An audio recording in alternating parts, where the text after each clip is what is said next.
Assalamualaikum warahmatullahi wabarakatuh. Halo Velas, selamat datang di YouTube channel aku.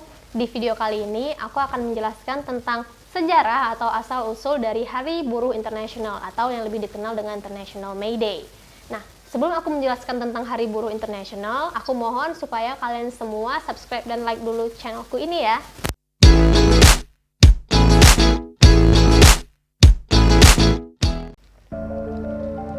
Sebagian besar orang yang tinggal di Amerika Serikat tidak tahu banyak tentang Hari Buruh Internasional. Bagi mereka, Hari Buruh Internasional adalah hari libur yang dirayakan di negara-negara komunis, negara seperti Kuba atau Uni Soviet. Kebanyakan dari orang Amerika tidak menyadari bahwa di negara mereka sendiri merupakan asal-usul dari Hari Buruh Internasional tersebut. Pada akhir abad ke-19, kelas pekerja atau buruh terus berjuang untuk mendapatkan jam kerja tidak lebih dari 8 jam per hari. Tak hanya itu, kondisi kerja yang juga sangat parah dan cukup umum untuk bekerja dari 10 hingga 16 jam per hari dan kondisi kerja yang tidak aman. Kematian dan cedera adalah hal biasa di tempat kerja. Pada awal tahun 1860-an, para pekerja mulai gelisah untuk memperpendek jam kerja tanpa potongan gaji. Tetapi baru pada akhir tahun 1880-an, mereka dapat mengumpulkan massa dan mendeklarasikan kekuatan untuk dapat bekerja hanya 8 jam per hari. Proklamasi ini tanpa persetujuan pengusaha, namun dituntut oleh banyak kelas pekerja. Para pekerja telah melihat secara langsung bahwa kapitalisme hanya merugikan mereka dan anak-anak. Maka berbagai organisasi sosialis bermunculan di sepanjang pertengahan abad ke-19, mulai dari partai politik hingga kelompok paduan suara. Tetapi sekali lagi, banyak dari sosialis ini dikendalikan oleh para pebisnis besar dan mesin politik partai. Maka, puluhan ribu sosialis menolak seluruh proses politik yang dipandang tidak lebih dari perlindungan bagi orang kaya, dan mereka membentuk kelompok-kelompok anarkis di seluruh negeri. Kaum anarkis dan sosialis akhirnya membentuk Serikat Buruh.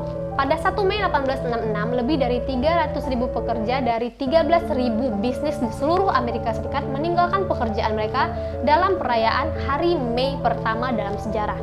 Di Chicago, 40.000 pekerja mogok dengan kaum anarkis. Pidato-pidato yang mereka sampaikan sangat berapi-api dan revolusioner. Semakin banyak pekerja yang berdatangan hingga jumlahnya mencapai 100.000 orang. Namun tidak sampai 2 hari kemudian, 3 Mei 1886, kekerasan meletus di McCormick River Work antara polisi dan pemogok. Selama pidato di dekat pabrik McCormick, sekitar 200 demonstran bergabung dengan pekerja baja.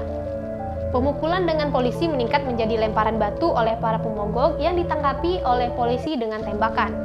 Setidaknya 2 penyerang tewas dan tidak diketahui berapa jumlah yang terluka.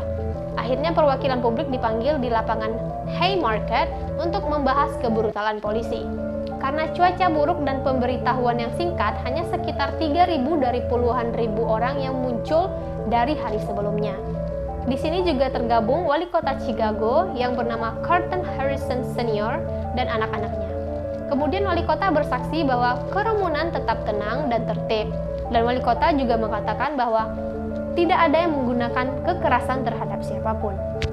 Ketika pidato berakhir, 2 detektif melaporkan bahwa pembicara menggunakan bahasa yang provokatif dan kerumunan harus segera dibubarkan.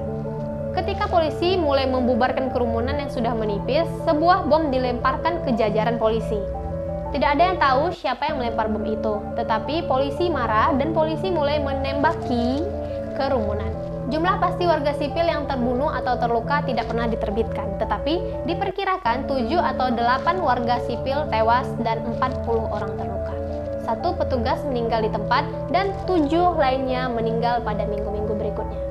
Bukti kemudian menunjukkan bahwa hanya 1 dari kematian polisi yang dapat dikaitkan dengan bom, dan bahwa semua kematian polisi lainnya disebabkan oleh tembakan senjata mereka sendiri. Dan pelontar bom tidak pernah dapat diidentifikasi sampai sekarang. 8 anarkis yang tertuduh, Albert Parson, Spice Augustus, Samuel Fielden, Oscar Neebe, Michael Schwab, George Angel, Adolf Fischer, dan Lois Link ditangkap dan dihukum karena pembunuhan, meskipun hanya 3 yang hadir di Haymarket. Juri dalam persidangan mereka terdiri dari para pemimpin bisnis. Seluruh dunia menyaksikan 8 organisator ini dihukum bukan karena tindakan mereka yang semuanya tidak bersalah, tetapi karena keyakinan politik dan sosial mereka. Pada 11 November 1887, setelah banyak banding yang gagal, Parsons, Spice, Angel, dan Fisher digantung mati. Lois Lane dalam protes terakhirnya atas klaim otoritas dan hukuman negara bunuh diri pada malam sebelumnya dengan meletakkan alat peledak di mulutnya.